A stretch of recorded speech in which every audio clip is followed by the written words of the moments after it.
So it's Chairman's Corner again. We've just finished a marathon session here at your Pawtucket School Committee. Committee Chair Jay Charbonneau is with us as always, and we appreciate the fact that after a full and rewarding day full of personal growth, that he's going to kind of do it. We're going to do a very quick recap. An emotional meeting tonight, a complex meeting tonight. A lot of challenging issues covered in what I would phrase as a very productive manner. Well, a lot of honesty, a lot of listening. Let's start, of course, with with representatives of the teachers and the teachers union speaking to issues of violence, issues of suspensions, issues of attendance. What were your thoughts tonight? Were you surprised? Did this catch you a little bit by surprise, the complexity and the depth of it? Well, I think there's certainly been an uptick in some of the altercations at Tolman and throughout the district over the last few weeks. Did it catch me by surprise? No, I mean, we've got a group of passionate teachers who care deeply about the schools that they teach in, and I think they recognize that they can come in front of this committee and speak candidly. I think that's what you saw tonight.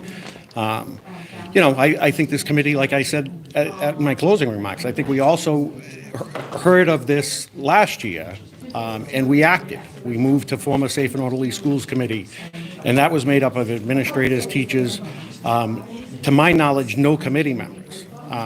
And that group, I think, last met January of 23. Do you expect that'll jumpstart now, given the emotions tonight? It sounds like it's reassembling, maybe at a smaller group, but it sounds like they're going to reorganize it and start meeting again. Do you expect them to come to you with a list of wants, if you will, a list of needs to address these situations? Yeah, well, I think that's what we saw last year, right? There was a request for additional supports, and we looked at ESSER funds and brought Boys Town in and some other factors. So I expect that to continue. There are policies were discussed tonight in depth, and if there's a prevailing theme, it's really the interaction, if you will, of school committee members as individuals in a variety of situations. Maybe you could speak to that. Sure. So, working with Ms. Doobie, who chairs the policy subcommittee, I asked her to look at committee communication. Right now, what we're seeing is 7 members emailing people throughout the district looking for either documents or information or percentages. And I think you've seen in some of the past meetings my frustration about some people knowing some information and others not having it. I think not having a communication policy for members to communicate leads to that. So this streamlines the communication from the members through the clerk, and then that question and answer are disseminated in an informational-only piece out to the committee. It's clear that the committee is acting as a team, as a unit here, that there's an increased emphasis on dissemination of that information, that critical information, across the board to newer members, to members who might have been here for many years, who might have personal relationships operating within the community. Is that the takeaway tonight? Yeah, I think, listen, the more information, the better, right? And the more candid we can be and the more honest conversations we have, the better chances we have at getting to a meaningful solution. I think you heard that tonight in a number of the items we were discussed. Of course, there's the $2.5 million.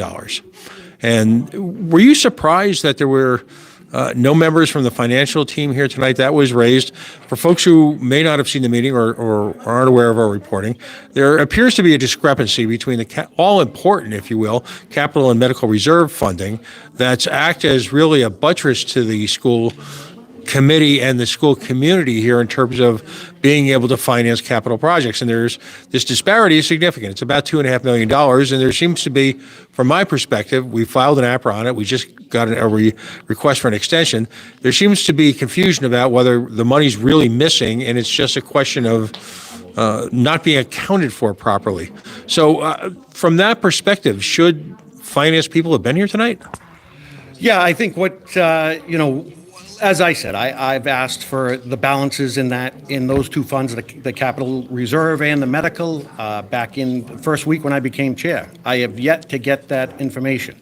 I recognize the coalition radio has APRA requested the same information. And I believe we received approval this evening to go out for financial consulting services. I believe that will result in getting a finalized balance in both of those accounts in a relatively short amount of time. I don't believe that the capital reserve has a negative cash balance.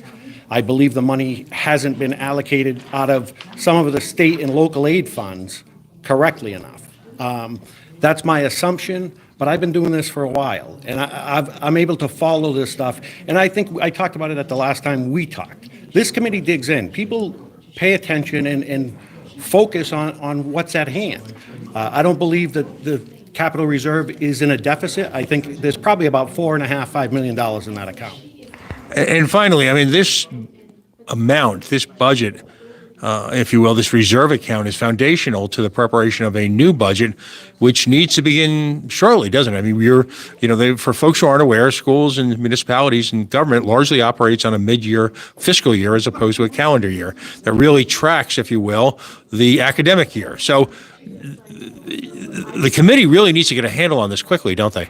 Yeah, I think I said it tonight. Time is of the essence, right? Because you can't close one fiscal year if you haven't closed the previous one, and you can't start building a budget if you haven't closed the previous fiscal year budget.